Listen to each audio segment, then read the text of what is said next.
What is the political spectrum? Where are you on the political spectrum? What are your political beliefs? What are politics?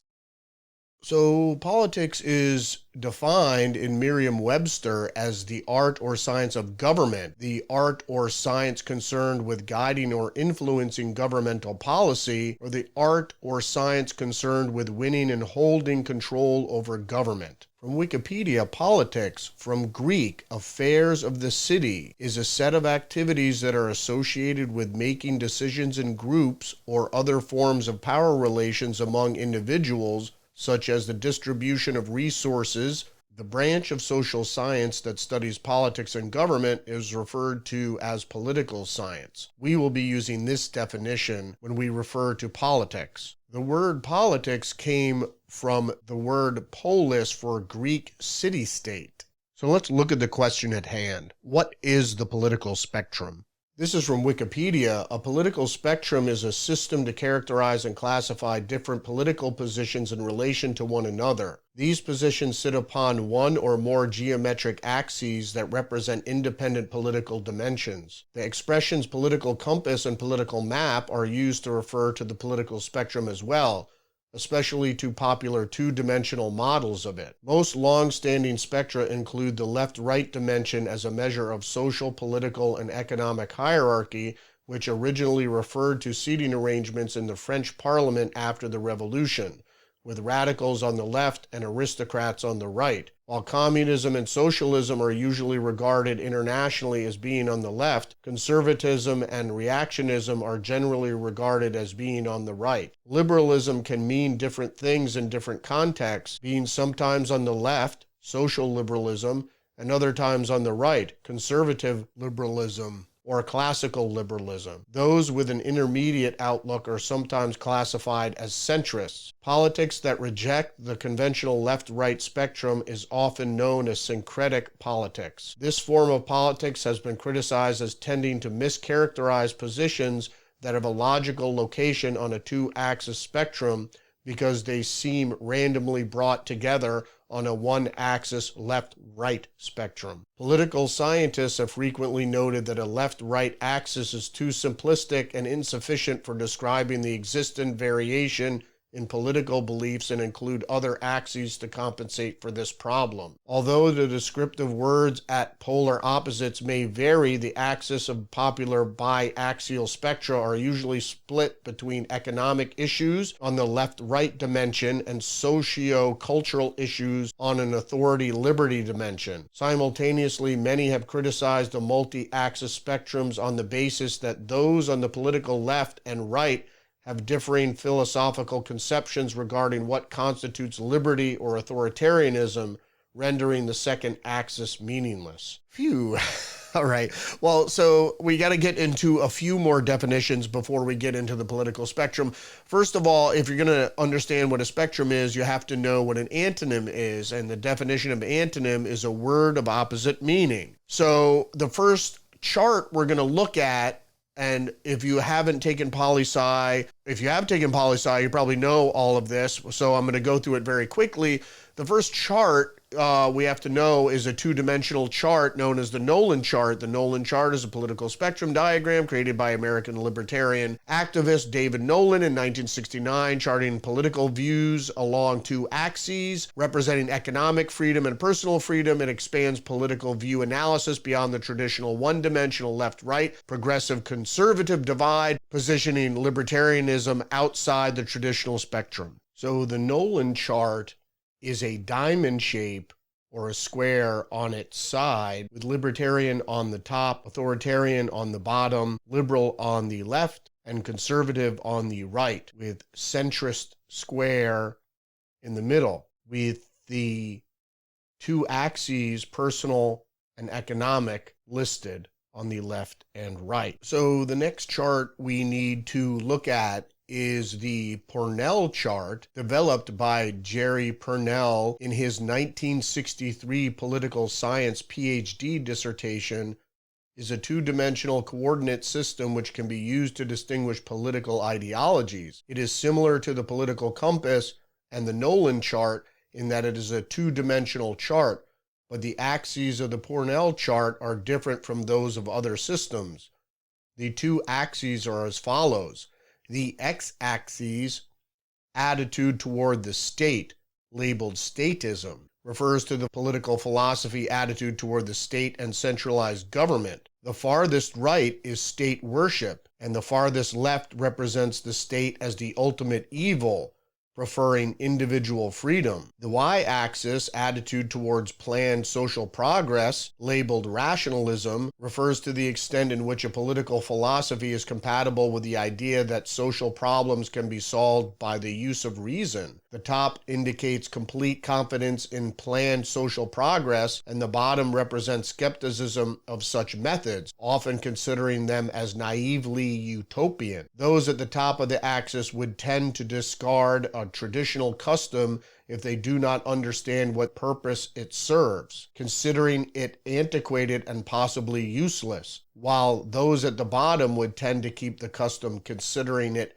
time-tested and probably useful. Pernell arranged American liberalism, socialism, and communism in the upper right-hand quadrant of the high state control and high rationalism. Conservatism, fascism, and Nazism are placed in the lower right-hand quadrant of the high state control and low rationalism. Classic anarchists are in the lower left-hand corner of low state control and low rationalism. Libertarians, including anarcho-capitalists, and objectivists are placed in the upper left-hand corner of low state control and high rationalism. Each diagonal axis contains natural political allies. This chart is pictured as a square with intersecting axes. So as you can see, there are lots of different charts, and everybody's got their take on the political spectrum with different axes, usually labeled social and economic. And now we're going to get into terms, political terms. Well, there are lots of different terms.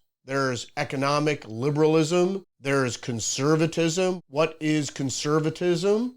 The inclination, especially in politics, to maintain the existing or traditional order. So when we talk about isms, it's considered a philosophy or a school of thought. Also, conservatism is listed here as a political philosophy or attitude that emphasizes respect for traditional institutions and opposes the attempt to achieve social change through legislation or publicly funded programs. But you have to understand, in these two definitions, they labeled this traditional. But traditionalism is a different school of thought. What is authoritarianism? Blind submission to authority. What is libertarianism? A political philosophy that takes individual liberty to be the primary political value. What is republicanism? What is the definition of republicanism? Republicanism refers to the ideology embraced by members of a republic, which is a form of representational government in which the leaders are elected for a specific period by a preponderance of the citizenry, and laws are passed by these leaders for the benefit of the entire republic, rather than select members of a ruling class or aristocracy. Well, a republic doesn't have to have elections. That's a democratic republic. What is democracy? Democratism, the theory, system, or principles of democracy. Democracy is the use of the ballot to make decisions. What is traditionalism? Adherence to tradition, especially in cultural or religious practice. What is progressivism? In the United States, political and social reform movement that brought changes to American politics and government during the first decades of the 20th century and continues to this day. What is individualism? Belief in the primary importance of the individual in the virtues of self-reliance and personal independence. What is socialism? Any of various theories or systems of social organization in which the means of producing and distributing goods is owned collectively or by a centralized government that often plans and controls the economy. Socialism is the opposite of individualism. Socialism versus individualism, what's the difference? Socialism is a deference to the all or the group. Individualism is the deference to the individual. So all these terms get convoluted over time. Why? Let's look at the political spectrum from its origins. Let's look at some of the terms. Authoritarianism, which is pretty straightforward, and liberalism, that's a little more complicated. but originally, liberalism meant freedom from authoritarianism. Other terms, like socialism, came later, but originally, the political spectrum was vertically integrated. The vertical axis today is known as the social axis. Now, this axis, the vertically integrated axis, originally was based on social class. The political spectrum was based on social hierarchy. During the time of monarchism, the authority was the king or the queen, and their rule was totalitarian.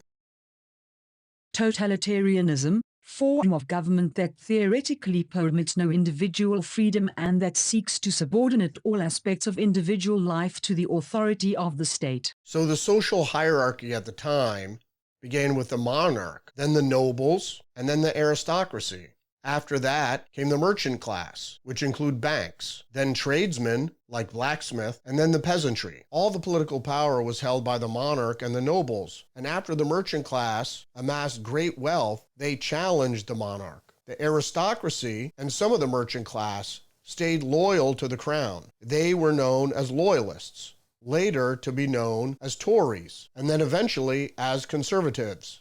But for this demonstration, we will refer to the loyalists as Tories. As a side note, although the king and the queen held absolute power, they were still governed by the power of the church and by the divine right to rule, also known as theocracy. But for this exercise, we'll concentrate on the monarch. So the political power that was held by the king and his nobles and were supported by the loyalists or the Tories were challenged by the rest of the merchant class, which enlisted the tradesmen and the peasantry, and they were known as liberals. They wanted more political freedom from the monarchy. So the monarch, the nobles, and the Tories held all the political power. And the liberals of the merchant class and the tradesmen and the enlisted peasantry fought the revolution against the crown. So the revolution was between the monarch, its loyalists, and the liberals, aided by the peasantry, in a war for political power. This is the way the vertical integration of the first political spectrum occurred. This is the beginning of the social axis of the modern political spectrum, where any rule by the peasantry was considered anarchy. Conversely, the rule of the monarch was considered totalitarian, and the rule by its loyalists was considered authoritarian. Here we see how the social axis of the modern political spectrum takes shape, where the loyalists and the authoritarians, later called conservatives because of their traditionalist values, and the liberals are known as progressives for their progressive values. Progressive values were also known as radical, and the conservative values were often reactionary. Conservative values also incorporated conserving the wealth of the crown. And after the French Revolution, economics became an issue for the new liberal, progressive radicals who challenged the power and authority of the crown. This gave birth to the economic axis. And the arguments between the liberals and the loyalists became more concerned with not just laws governing the people, but with the finances of the government.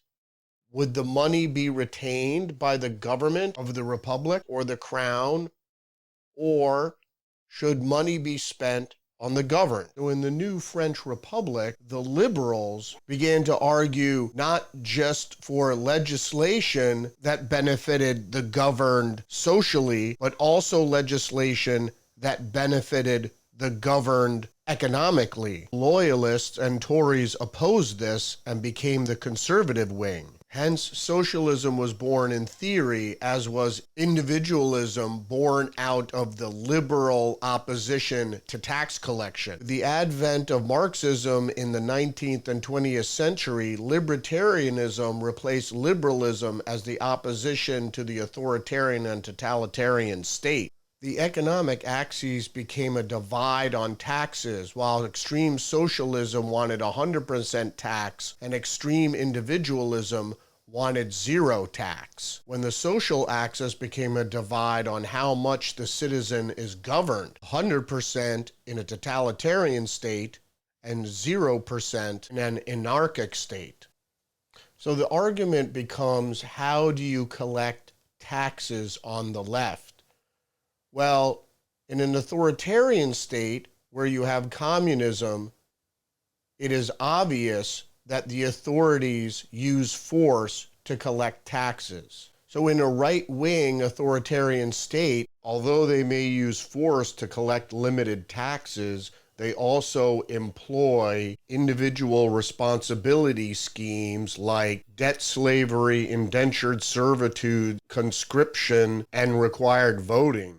Now, in a less authoritarian state of libertarian socialism, citizens comply voluntarily with what is known as cooperativism. Similarly, on the right, people comply voluntarily with a universal understanding of commerce known as capitalism. Other loose forms of government include anarcho-syndicalism, which orients a very limited government around occupation guilds. Another very limited governing structure is anarcho-capitalism, which again revolves around commerce. Back to the authoritarian side of individualism, we find individual rule such as monarchism or despotism, although one-person rule is very rare. Governing bodies are exactly that, governing bodies, and a ruler is often surrounded by people that help them rule. A military junta, for example, is surrounded by generals and other military staff that help the despot rule. Now, on the socialism side of authoritarianism, we have what is known as councilism, which are ruling groups like the Communist Supreme Soviet, but also unelected bodies like Star Chambers and other Politburos.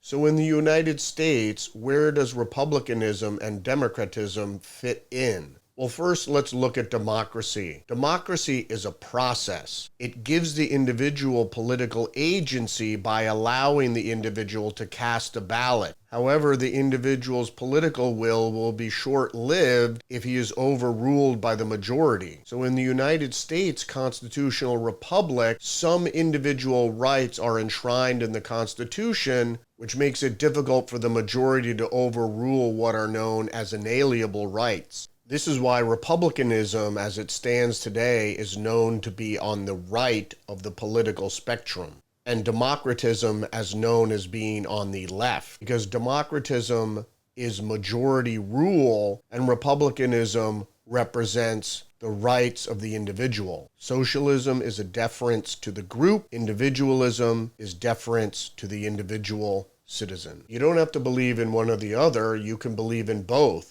And most people do. That's why they're considered centrists. People believe in some situations the individual has precedent, and in other situations the group will take precedent.